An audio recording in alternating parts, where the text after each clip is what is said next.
What's up? I'm TJ Bricky, and today we're going to be reviewing all 8, that's right, 8 of the DreamZzz sets that LEGO is going to be releasing on August 1st of this year. Now, if you're not already aware, DreamZzz is a TV show from LEGO, and these sets come from storylines and episodes in part 2 of season 2. These sets cover a wide range of themes and subjects and prices and size. All the way from the smallest one up here, Izzy's motorbike, which costs just $20, all the way up to the biggest one in back here, Castle Nocturnia, which is a $200 set. So today we're going to be going through them one by one to give you an in-depth and close look at these upcoming sets. Now, before we dive too far in, I just want to send a quick reminder to make sure that you like and subscribe to the channel and hit that notification bell. And the reason I'm reminding you is because I do live stream builds here only on YouTube in which we build some of the brand new sets coming out from LEGO. For example, right now on the live stream, just earlier today, we were working on the brand new McLaren P1. Whenever LEGO sends me sets before they're released to do a review on them, I like to build them on my live stream so that you can get a better idea of the set and what you'd be buying so you know where to spend your money. Make sure you've liked and subscribed, hit that notification bell, and come join the live streams. Now, normally when I'm doing a big collective review like this, I like to go through and rank each one of them from worst all the way to best. But in this case, I had a really hard time doing it. First of all of these sets are good. So there really wasn't a clear standout as far as like which one was the worst. But also, it's clear to me that the LEGO designers who created each one of these sets had a specific target audience in mind. And so I figured it wouldn't be fair for me to say that one set is better or worse than the others,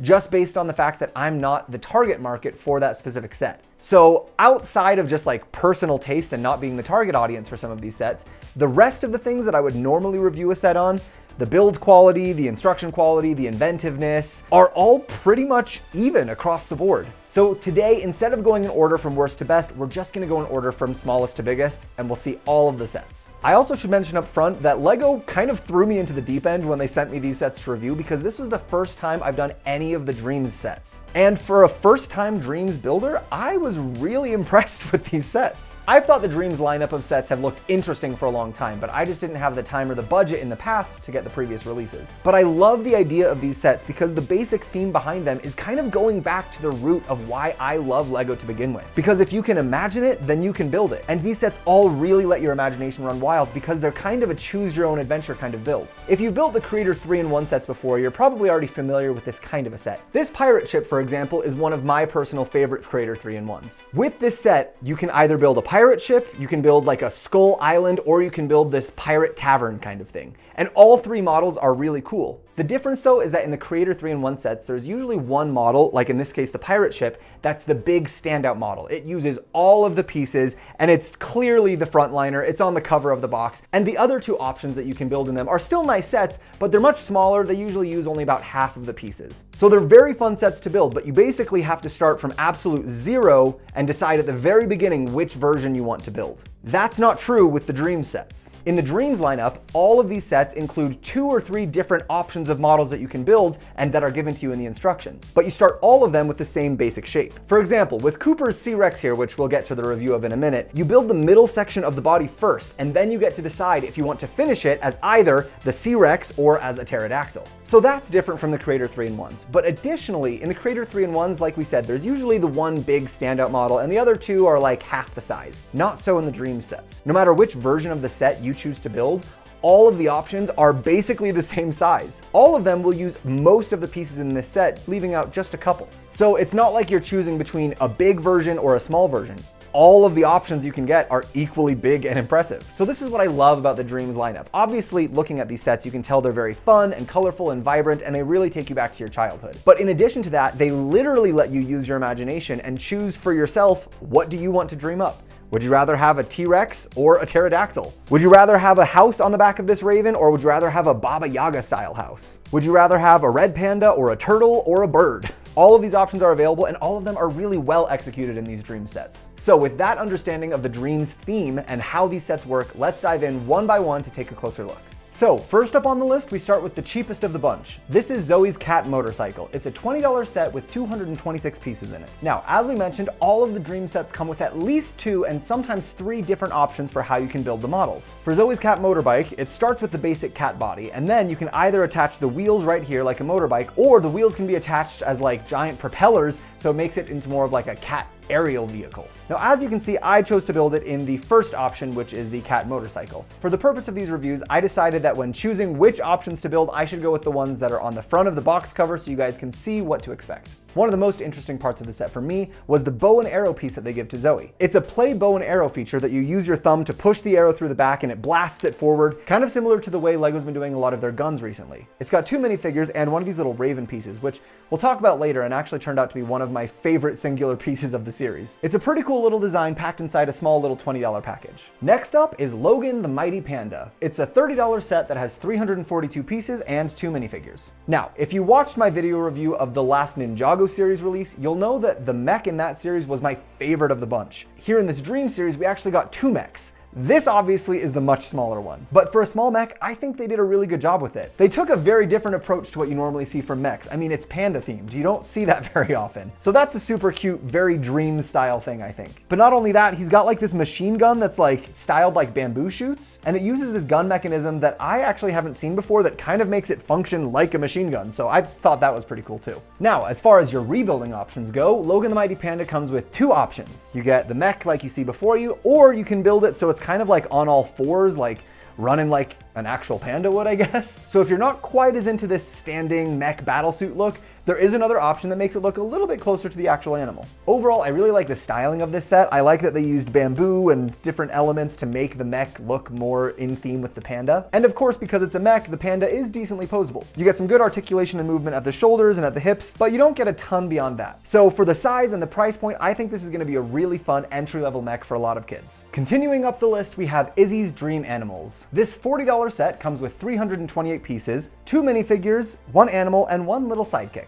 Now, right off the bat, I think this set is probably one of the worst priced of the lineup. At $40 with 328 pieces, this set should have cost $30 at most, and maybe even a little less. And although $10 might not seem like a huge jump when you're going from $40 to $30, that's 25% of the price. So I think it's definitely overpriced. That being said though, of these smaller sets, this is the only one that actually gives you 3 building options instead of just 2. It's called Izzy's Dream Animals because you can build it as multiple animals. You can either get it as the red panda, as featured here, you can get it as like a sea turtle, or you can get it as a bird. They did a nice job with a lot of the printing, plus you get a few stickers here and there to help add to the colors. Probably the standout feature for me in this set is actually Izzy's hair. It's this really cool like blue and purple marbled coloring that they used for the mold, and I think a lot of people are going to be trying to get their hands on this set just for that hairpiece to use in their own minifigs. I also really do like the little red panda animal that's included, and now I've got a red panda that I can put in my Lego city. Maybe I'll make a zoo or something. So that's Izzy's Dream Animals, a cute set that's going to be a lot of fun for the animal lover in your life, but that I think is unfortunately quite a bit overpriced. Next up, we have the Neverwitch's Nightmare Creatures. This set has 457 pieces, comes with 5 minifigures, and will sell for $45 US. The Neverwitch is our villain for this series of the Lego Dream sets, and she's got this really cool aesthetic of this like black, purple, and translucent pink that you see all throughout these sets. The small ravens that you see in a lot of these sets are actually one of the standout pieces. They're a really cool dual molded piece. They just look really, really nice. As with the other sets for this review, I've chosen to build this set in its primary box cover art image, which is the raven. And the raven is one of the main symbols of the Neverwitch, so it looks pretty cool. But this set actually comes with 3 building options. You can build it as the raven,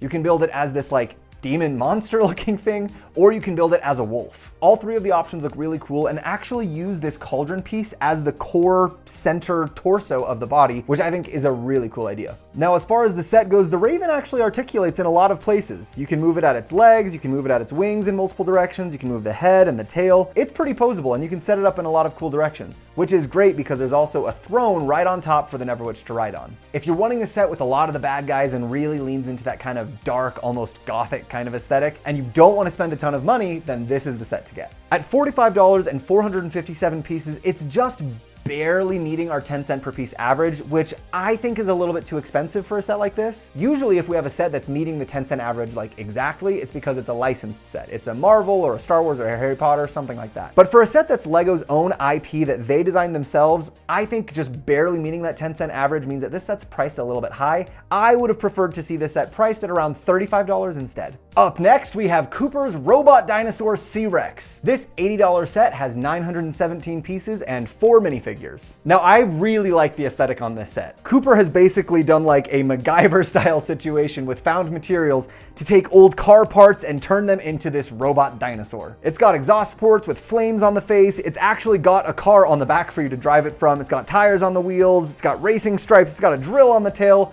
It's a cool set. It looks really fun. This is like exactly the aesthetic that I would have freaked out for when I was a kid. And this T-Rex is actually surprisingly pretty posable. You get articulation and movement in the jaw, at the neck, at the arms, the elbows, the little hand fingers, at the hips, and of course at the tail. So you can pose this T-Rex, or I guess C-Rex, since he belongs to Cooper, in a lot of really cool ways. Now the alternative build for this model is, like we said before, a pterodactyl. It looks pretty cool. You keep this basic same body structure and the car on the back, but the set comes with a couple extra big wedge pieces to make those big wings. Of all the models, this one is probably priced the best in my opinion, and it happens to be a really cool aesthetic. So I know at the beginning I said I wasn't picking favorites and I wasn't ranking. If I had to rank them though, this one would probably either be the top or very close to the top. I think it's just got a lot of really fun aspects to it. It's a really cool aesthetic, an interesting design, a cool concept, you know, taking a car and turning it into a dinosaur. And I think the bang for your buck on the design of this thing is pretty good. So if Cooper's robot dinosaur is contending for my top place, this is the other set that it's contending with. This is the Neverwitch's Midnight Raven. It's a $100 set with 1,203 pieces and 5 minifigures. Of course, hearing that, one of the first things that we know is that this is a pretty well priced set. 1,200 pieces for $100, I think this thing is priced right. Of course, the other thing we see with this set is that it just looks really cool. The color theory and design use on this set is really, really awesome. The contrasting colors of the translucent bright pinks with the blacks is a really cool aesthetic. They've got this spooky, creepy witch thing going on. They've got the Neverwitch's home and her cauldron up front flying on the back of this raven. Like, imagining this thing flying through the sky in this DreamZzz series, yeah, I could see why this would be a nightmare. So not only is the concept really cool, but also just the design is really cool. They made really nice use of parts and bricks and techniques to make this really cool looking giant raven. Now, as you know by now, when trying to choose between the different alternate models, I was trying to stick with the main front cover box art to do this review. But the alternate version of this build was so cool that it was the one I was most tempted to break that rule and build the alternate version. You keep the raven, which is awesome, and then you take this house that's on the back and you put it on these like creepy Baba Yaga legs, and it looks really, really cool. Another standout thing about this set is that it is the only set to feature this minifigure here, Astrid, who's got this cool rocket-powered wheelchair. All of the other minifigures in this lineup come in at least 2 or 3 of the sets available, so if there's any character you really want, you have a few options to get them, except for Astrid. This is the only one she comes in. So yeah, like I said, most of these Dream sets I think are pretty good, and it would be hard for me to really rate them fairly, but if I had to pick, this one is definitely one of my favorites. The price point is good, the design and the aesthetic is good, the build experience was fun. It's got a lot going for it. All right, so we talked about one mech, now let's talk about the big one. This is Mateo and Z-Blob the Knight Mech Battle. It is a $130 set with 1,333 pieces and a number of minifigures that depends on how you classify minifigures. We have 4 full minifigures plus 2 little sidekick characters. Now, if Logan the Panda is the entry-level mech for the kiddos, this is the big boy mech. Now, I have to admit, while I think this mech is very cool and I love the designing of it, it did not like forever change the way I view mechs the way Cole's Titan Dragon mech did from the Ninjago release. It's a fun mech and it's cool, but it's not like game changing. For example, it's got the articulation that you would expect from a mech, like at the shoulders, at the hands, and at the waist, but not in the other places that other mechs do that would really set it above. Like, there's no articulation in the feet or the elbows. But what it lacks in articulation, I think it more than makes up for in style. I think the design of this thing is super cool, and I secretly really want to use the pieces of this mech to build a Buzz Lightyear mech, because look at the coloring. We got the white, we got the blue, we got the lime green. It would be awesome.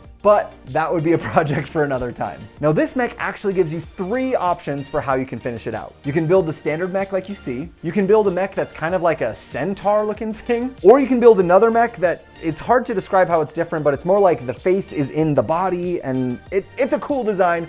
It's kind of hard to explain though. But I like the design they did with this. I like the printed faceplate. I like the weapons that they gave it with this shield and the sword. I like these cool little jetpack wing things that they put on the back. All in all, there's a lot to like about this set. Once again, as with a lot of these Dream sets, I don't think they're priced quite right. $130 for 1,333 pieces means, again, we just barely make that 10-cent per piece count. I think this mech would have been better priced at like $110 instead of $130. But I will say probably the price and the limited articulation are the only 2 downsides to this set. Otherwise, I really liked it. I had a fun time building it, and it looks pretty cool. Lastly, we have our largest and most expensive set, Castle Nocturnia. This $200 set has 1,742 pieces and 6 minifigures. So when I first saw the boxes of these sets and I was taking a look at them, I thought this one was going to be my favorite. It's got a really, really cool design aesthetic. Basically, they made this really interesting and cool MC Escher kind of style design, where you can take the castle and you can tilt it on its side in any of the 3 directions. And now this is the top of the castle and those are the 2 sides and the staircases work. Or you can tilt it back this way and now this is the top of the castle. So this kind of weird, mind-bending, every direction is up kind of design is a really, really cool design idea in theory. Unfortunately, I think because of that design idea, the model actually suffered for it. There's a lot of places on this model that feel just incomplete. There's actually a lot of places with exposed studs where I feel like there really shouldn't be, that it just looks like something was missing there. There's also a lot of interior spaces that are just kind of empty. That's like, I feel like usually LEGO does a better job of filling out the details inside of these sets, and this one didn't quite hit the mark for it. Like I said, I think the concept is really cool, and major props go to, I don't know if it was the show writers or the set builders or whoever came up with the idea, but unfortunately the execution doesn't quite live up to it. We also get this flying lion thing that once again has a cool aesthetic, you know, the wings with these circles and these like stained glass pieces look really interesting, but the rest of the lion to me doesn't look like he's designed quite as well. The other problem that I have with this set is that the alternate builds that you can build with it are essentially the exact same thing. It just kind of switches where things are, right? So you've got this kind of blue tree down here. On the alternate build of this, the blue tree is just up here. And it's still a blue tree, but just in like kind of a slightly different way. And this red tiled roof over here just gets moved to over here. And this becomes like a gun weapon thing, but they just put it over here. So they didn't really change that much, which is understandable because I'm sure the interior structure of this thing to get that MC Escher multi-directional city is quite complicated. But unfortunately for this set, it felt like the alternate build was just kind of an afterthought, whereas with the rest of them, it really felt like the alternate builds were a true different idea that you could do with it. This one, the alternate build, just felt like a slight variation on the original. So unfortunately, I feel like there were a lot of misses with this set, especially given the fact that this set, like we said, is $200 and 1,700 pieces. The price per piece count really isn't there to justify this set. One of the things that I will point out now, though, that we're at the end of this series that you may have noticed with the minifigures is that the bad guys are like twisted evil versions of the good guys. So for example, in this set, we have Mateo and Izzy, some of our good guys, and we have their bad counterpart versions, Dizzy and Mad Teo. And that's what we see all throughout a lot of the sets. We have Cooper and we have Duper, we have Logan and we have Dogan. So they've done this fun, cool thing where they take the good guys and they make like a kind of nightmare version of them for the bad guys, which was a fun little idea. In addition to the minifigs, the other thing that I'll point out now that we're here at the end are these little Dreamlings. This set has the most of them, which is why I'm pointing them out now. They're super cute. You know, like I want to watch this show to see what these little Dreamlings get up to because they're just these cute little characters. They're in little wizards hats or little knights helmets. This one over here has been taking a bath. They just look like cute, fun little characters. This set and all of the other sets, seeing the amount of amazing ideas and creativity that's gone into this series has really made me interested to watch the show. So there you have it. Like I said, I was very impressed with all of the builds here in the DreamZzz lineup. Every single one of them, from the smallest to the biggest, offered really interesting and fun ways to look at different pieces, really fun building techniques, and really fun characters. So while all of the sets have their strengths and their flaws, I think overall these DreamZzz lineup are a really, really strong addition to LEGO. I think they're designed well, they're themed well, plus because of the 2 or 3 different options you have in each build, you actually get a lot of bang for your buck with these. So tell me what you think. As you know, I had a really hard time picking my favorite in these. Were any of them a standout to you, or do you have your eye on any in particular that you're gonna grab on August 1st? Let me know in the comments. And make sure you like this video and subscribe to the channel for more awesome LEGO content. We'll see you soon.